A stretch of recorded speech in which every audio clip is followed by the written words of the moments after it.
Добрый день, 2 июля, без 10:11, я уже иду домой с курсов. У нас сегодня самый жаркий день этого лета, 34 градуса сейчас уже. Когда пойду гулять после обеда, даже не знаю сколько будет, наверное все 36-37. Вот. Но я все равно пойду гулять, буду организм свой тренировать. Значит, что было сегодня интересного на курсах?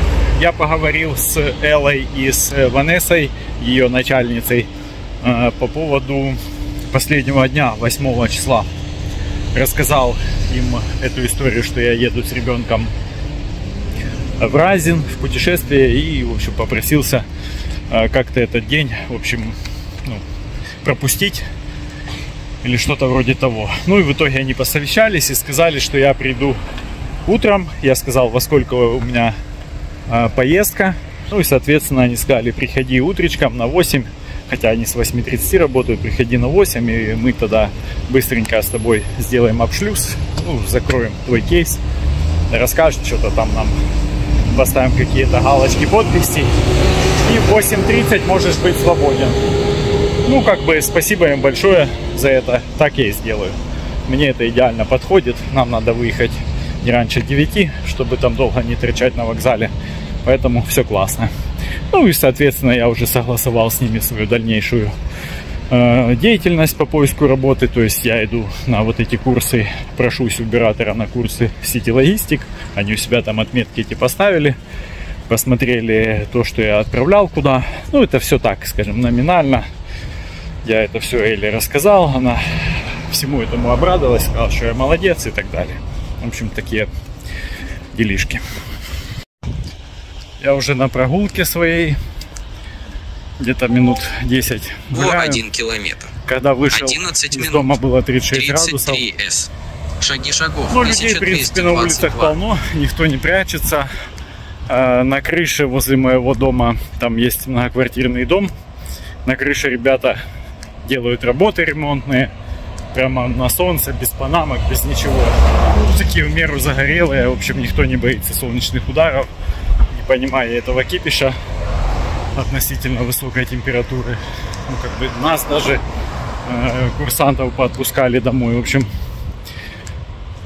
всем фанатам работа любивых немцев посвящается. Люди ищут любую причину, чтобы не работать. А те пацаны, которые на крыше висят, явно не немцы. Так что, наверное, когда-то было такое, что немецкая нация была очень трудолюбивая, но сейчас, к сожалению или к счастью, это не так. Я уже догулял, сижу у себя в торговом центре. Значит, по поводу прогулки сегодняшней. Жара, конечно, довольно непривычная, скажем так. Давно такого не было. Но, тем не менее, я нормально ее перенес. Сегодня даже кепочку не мочил, как вчера в кемпинге. Да и люди, в принципе, и по полю ездят на великах, на самокатах. И даже одного бегуна встретил сумасшедшего. Такой бедолага пыхтел там. Но бежал. Вот. Так что, в принципе, как бы погода ничего, жить можно. Вот. И что-то настроение какого-то записывать сегодня мыслей особо никаких не было. Поэтому так, просто прогулялся. Сейчас сидел, разговаривал с чатом GPT. Пытаюсь как-то продумать себе схему питания новую. Ну как, не совсем новую. Вот этот же карнивор мне покоя не дает. И я хочу немного модифицировать свое питание вот в сторону большего потребления животных жиров и мяса. То есть у меня надежда, пока что ничем не подкрепленная особо, свой холестерин в крови понизить, заставив организм перерабатывать все входящие жиры, да, и, может быть, там при хорошем стечении обстоятельств как-то перерабатывать уже те, которые отложены. Вот я пытаюсь добиться от GPT-шки, возможно ли это в принципе, как бы теоретически по биологии это возможно или нет. В общем, по-всякому я его пытал. Ну, пока еще для себя до конца не понял. Он юлит, либо я не могу нормально вопросы ему задать, либо он не может найти инфу. Короче, над этим надо еще поработать. Единственное, чего мы добились наконец-то, это то, что называется плохими жирами, которые он советует мне каждый раз, когда я его спрашиваю. Он говорит: бери жиры из рыбы, из того ненасыщенные. То есть я ему уже все объяснил, весь свой анамнез, все рассказал, как бы о псориазах, о гистаминовой непереносимости и так далее. Он там мне орехи эти подсовывает, говорю: гистаминная непереносимость. Он: ай, да, точно, я забыл. Ну, то есть та еще голова, он как бы... За ним глаз да глаз нужно.